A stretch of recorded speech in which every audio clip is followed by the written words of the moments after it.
Pessoal, o Congresso está discutindo, ou estudando, o termo melhor é esse, estudando a possibilidade do Brasil adotar um semipresidencialismo.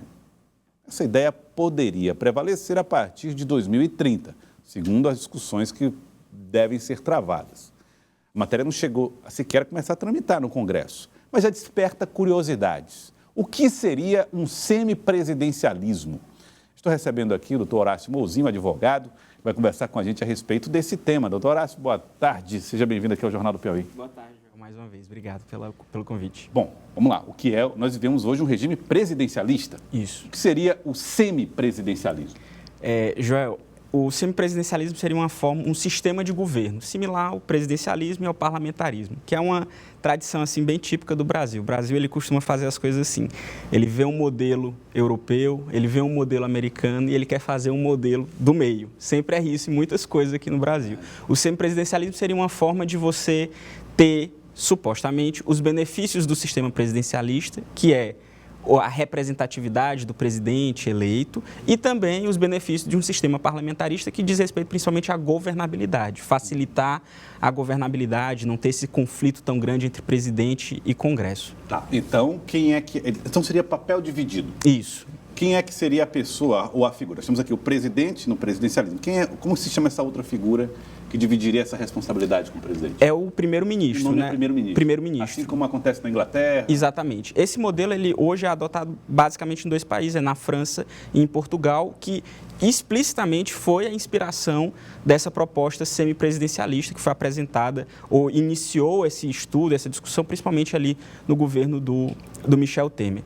Então, esses seriam os dois modelos, França e Portugal, e a gente teria um presidente da República eleito, pelo voto direto, como já é naturalmente, e um primeiro-ministro que dividiria junto com ele as funções. Ao contrário de um sistema parlamentarista, em que o presidente ele teria uma função muito mais simbólica do que propriamente uma função de governo, no semipresidencialismo o presidente ele ainda teria algumas funções, como, por exemplo, nomear o próprio primeiro-ministro. Mas quem ia governar... Caberia o presidente, por exemplo, escolher o primeiro-ministro? Isso. Não é voto eleito pela Câmara dos Deputados? Obviamente, existem algumas... É possível você desenhar isso de formas diferentes. Mas, via de regra, para se preservar o poder do presidente, afinal de contas, se ele não puder nem escolher o primeiro-ministro, então a gente volta praticamente para um sistema Na Inglaterra, por exemplo, o rei não escolhe, né? Isso, não escolhe. Quem escolhe é o parlamento. Mas lá é um sistema parlamentarista, talvez o mais paradigmático dos sistemas parlamentaristas que a gente tem, né? Tá bom. Então, vamos lá. Seria um semipresidencialismo. O presidente foi eleito pelo povo. Não se fala em tempo de mandato, né? Deve continuar o mesmo, 4 anos. Isso, possivelmente. Então, vamos lá. Foi eleito pelo povo. Ele vai escolher o primeiro-ministro. Isso. No meio de quem ele vai escolher esse primeiro-ministro? Entre os membros do Congresso. Aí, obviamente, a depender de como vai ser feita ali a proposta de emenda, pode ser entre os deputados, que representam a população, ou entre os senadores que representam o Estado. Via de regra, seria entre os deputados que são representantes diretos, ou pelo menos têm uma proximidade maior com a representatividade popular. Então, o presidente escolhe, dentre os deputados, um deles para ser o primeiro-ministro. Seria o equivalente hoje a gente dar funções de governo ao presidente da Câmara dos Deputados. Seria mais ou menos isso. Ele acumularia, então, essas funções, presidente da Câmara e primeiro-ministro? Exatamente. A ideia é justamente facilitar essa relação entre o governo e o parlamento. Por exemplo, se o primeiro-ministro ele vem da Câmara dos Deputados, tem uma ligação ali com os deputados, em tese, seria mais simples, por exemplo, para ele conseguir aprovar as medidas, conseguir governar. Diálogo mais próximo. Um diálogo mais próximo, justamente porque ele é um membro desse parlamento. Agora, doutora, a gente sabe que as funções de um presidente da Câmara, elas são enormes, né? Agendar pautas, fazê-las tramitar, questões administrativas do próprio parlamento. Ainda assim, caberia a ele que papéis complexos do país? Pensar políticas econômicas, por exemplo, definir qual será as prioridades no orçamento, na hora de elaborar o plano anual? Isso. Assim, quando a gente pensa esse modelo semipresidencialista, a gente tem que pensar nas funções que hoje a gente atribui, via de regra, ao presidente, que é administrar o país, controlar o poder executivo, determinar as políticas públicas. Essas funções passariam para o primeiro-ministro. A visão mais fácil da gente entender é que o presidente da República, tudo que é atualmente do presidente, passaria para o primeiro-ministro, E o presidente passaria a ter uma espécie de poder moderador. Ele seria aquele cara que iria ficar com... Ele pode vetar alguma medida, ele pode dissolver o parlamento e convocar novas eleições. Dissolver o parlamento? Isso. É um dos poderes que ele retém justamente para permitir que ele ainda possa influenciar alguma coisa. Não dissolver no sentido de fechar, mas de convocar novas eleições. No caso de ter, por exemplo, um conflito entre o primeiro-ministro e o presidente da República. Aí ele diz, não estamos resolvendo esse impasse, vamos chamar eleições novas. Aí o povo é chamado a votar. Exatamente. É o que está acontecendo hoje, por exemplo, que está em discussão na Inglaterra, né? A primeira-ministra, ela entregou o cargo, existe lá uma discussão, algumas pessoas querendo eleição para novos membros do parlamento, para escolherem um novo primeiro-ministro, e outras pessoas não querendo. Então, isso é, inclusive, natural no parlamentarismo. Isso não gera crises, né? Não. Em tese, para o parlamentarismo e para os defensores do semipresidencialismo, isso evita a crise, porque evita aquele grande período em que o presidente está defendendo uma proposta e o parlamento tem uma visão diferente e eles não fazem nada. Então, essa crise entre presidente e parlamento, em tese, mais uma vez, ela estaria resolvida nesse... Ela vira uma outra eleição, no máximo. Exatamente. Então, um modelo interessante, mas aí discutível, né? Porque, enfim, debates acontecerão aí. Agora, pergunto, doutor Horácio, a própria Constituição não estabeleceu, em 1993, uma consulta à população para se definir logo esse modelo, e o Brasil escolheu o presidencialismo. Não é, de algum modo, uma tentativa de forçar uma questão já debatida?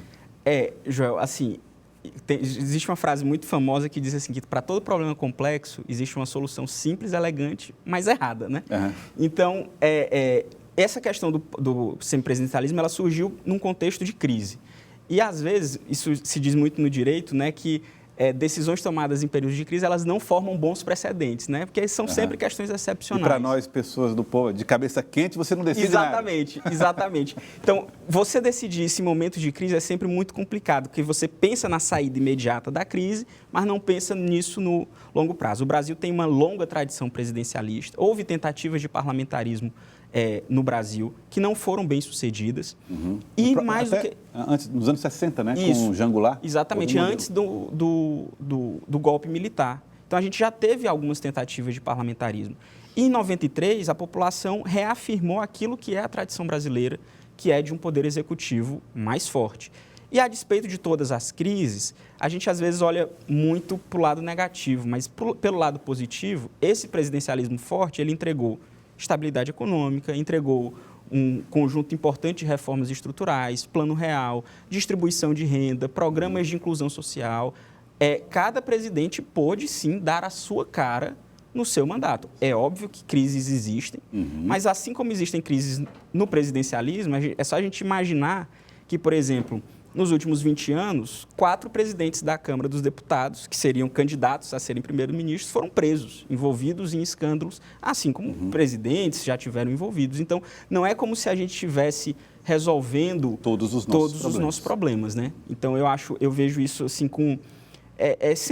estudos são sempre bem-vindos, né? Eu acho bom você ter essa imaginação institucional, pensar em novas soluções, a gente não precisa ficar preso numa... determinado desenho institucional, tem que ser assim. A gente pode pensar em outras coisas, mas às vezes a gente precisa pensar, dar um passo anterior. Como você disse, a gente escolheu em 93 o presidencialismo e o Brasil é um país com um sistema partidário fragmentado, diferente da Europa, por exemplo, que tem partidos bem consolidados. A população, ela tem ainda baixos níveis de educação, o nível de desigualdade no país é imenso. Então, às vezes, assim, a solução para a crise parece que ficam pensando na solução interna, né, dentro dos gabinetes, e não na solução que é a solução mais evidente. Geralmente o brasileiro precisa dessa imagem, né? Essa figura que vai ser aquela que vai salvar ou conduzir os destinos, enfim. Mas a discussão, como eu disse, é muito interessante. Agora, disse que a nossa Constituição de 1988 foi pensada para um modelo parlamentarista e depois o Brasil decidiu-se pelo presidencialismo. Isso é fato? Vocês que estudam a Constituição, ou isso é mais um discurso de quem quer o parlamentarismo no Brasil? Assim, Joel, é uma discussão interessante. Havia uma ala parlamentarista muito forte na Constituinte. E o que me parece que é o mais evidente que a Constituição acabou fazendo na verdade, por um resquício, por um receio do período de ditadura militar, em que os partidos foram perseguidos, foram colocados na clandestinidade, a gente viveu num sistema bipartidarista, o Brasil acabou gerando um pluripartidarismo muito forte, talvez forte até demais. Então, a gente tem partido aí para dar e vender, né? E às vezes literalmente vender. Então, essa situação gerou um problema muito grave, porque a Constituição pensou nesse modelo, pensou no modelo pluripartidário, pensou no modelo que o parlamento é forte e colocou um presidente da República lá para lidar com esse modelo. Então, algumas situações que foram criadas na Constituição para dar conta foi, por exemplo, as medidas provisórias, permitir que o presidente consiga meio que dar ali uma atravessada no parlamento em assuntos urgentes. Então, é um desenho assim, não é um desenho simples, o desenho da Constituição, porque uma parte dele, de fato, parece puxar para o parlamentarismo, na medida em que a gente tem esse sistema fragmentário de partidos, mas, por outro lado, o presidente da República, na própria Constituição, também tem muitos poderes. Muito bem. Agora, vamos lá. Chance disso ser aprovado. Em que pé que está a previsão aí é que se valeria só para 2030, para que eles não possam legislar em torno de si mesmos, né? Mas tem chance de aprovação? Falta muito para um projeto como esse tramitar e ser eventualmente aprovado? Joel, eu acho assim, como eu estava dizendo, é uma ideia que surgiu num período de crise, mas eu espero, pelo menos, que a gente não viva durante essa crise por muito tempo, né? O Brasil, naturalmente, o país vai voltando à sua normalidade. Eu acho que a grande questão é o seguinte, esse é um trabalho preliminar que está sendo feito, um estudo, praticamente estão cogitando ideias ainda, e ele não está nem efetivamente em tramitação, não existe ainda uma discussão. Tem a proposta, mas ela não está efetivamente ainda nas comissões sendo debatidas. E eu chutaria que é uma proposta que a gente vai discutir por muito tempo, mas ela dificilmente vai ser aprovada, porque ao mesmo tempo em que hoje o parlamento tem interesse de atrair para si mais poder, o parlamento também gosta de um presidente forte, porque essa relação ela é muito próxima. Basta a gente ver no período eleitoral, por exemplo, os deputados, via de regra, eles acabam fazendo campanha na esteira do presidente da República, se associam ao presidente da República. E isso, inclusive, é um traço que me parece que vai realmente depor contra a proposta, que é a nossa lógica de eleição dos deputados, ela é diferente da lógica de eleição dos presidentes. Nossos deputados, eles não têm uma pauta nacional, por exemplo. Eles têm interesses locais, etc. E o presidente é que traz para ele essa visão nacional. Se a gente adotasse um modelo como esse, com a possibilidade de termos primeiros ministros, por exemplo, a lógica das eleições muda drasticamente. Aquela ideia, por exemplo, do deputado que é candidato, coloquei uma emenda para fazer um asfalto, fiz isso, que são trabalhos importantíssimos que os deputados fazem. Isso teria que mudar. A gente teria que votar no deputado pensando qual é a proposta econômica desse deputado. Relações internacionais. O que é que ele está pensando para o país no longo prazo? Então, isso muda radicalmente. Então, eu acho que, assim, é uma proposta para uma parcela pequena do parlamento que tem interesse nisso. Não é todo mundo que tem, não. Entendi. Muito interessante ouvir falar sobre isso, doutor Horácio. Além do que, eu vejo que o presidente ele é uma espécie de biombo de proteção para o próprio Congresso. Né? Exatamente. Quando tem uma crise, alvo nas costas do presidente. Exatamente. Ninguém olha para o Congresso ali. Bom, mas é isso. É um assunto em debate, em discussão. Muito bom falar sobre isso. Obrigado, doutor Horácio, pela participação aqui conosco. Eu que agradeço.